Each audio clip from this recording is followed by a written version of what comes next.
sa nakaraan.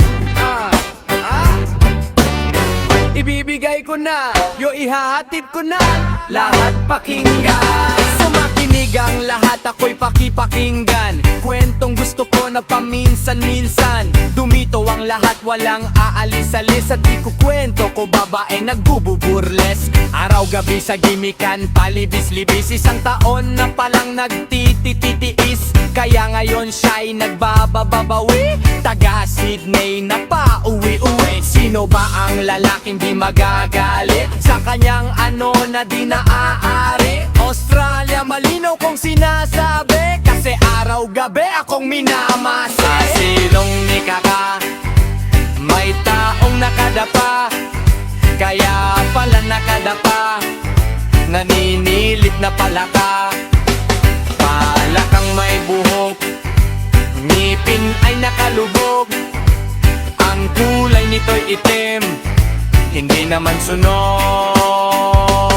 Sa Pier 1, siya ay patingin-tingin sa iced tea na aking sisip-sipin. Sabay hawak sa tako na bibilyarin. Naglalaro ako, so laruin mo rin. 9 ball, sinargo pine-play ball. Puwet niya ay inilagay sa table. Sabay yuko asin tapat, tuwad-tuwad, para bang hakde na paliyad-liyad. Kaya tuloy sa aking pinapantalon, may isang bagay na tatalon-talon. Hold up, wait a minute, eto na, pinulbusan, pusila-pusila. Sa silong ni Kaka, may taong nakadapa. Kaya pala nakadapa, naninilip na palaka. Palakang may buhok, ang ngipin ay nakalubog. Ang kulay nito'y itim, hindi naman sunog. Sa silong ni Kaka, may taong nakalaba. Kaya pala nakadapa, naninilip na palaka. Palakang may buhok, ngipin ay nakalubog. Ang kulay nito'y itim, hindi naman sunog.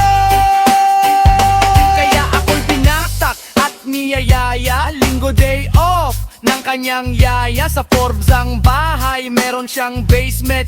Pakikitaan ng sobra entertainment. So sa sahig siya'y biglang dumapa. Pinakita niya sa akin ang kanyang palaka. At nang hinipo, singlambot ng mamon. Palaka niya'y mabango at amoy sabon. Well, natutunan ko noon sa may Malabon, pag pinulbuhan yon, kikinis yon, bumulusok ang kanyang testosterone. Titirahin ko to kahit pa may miron.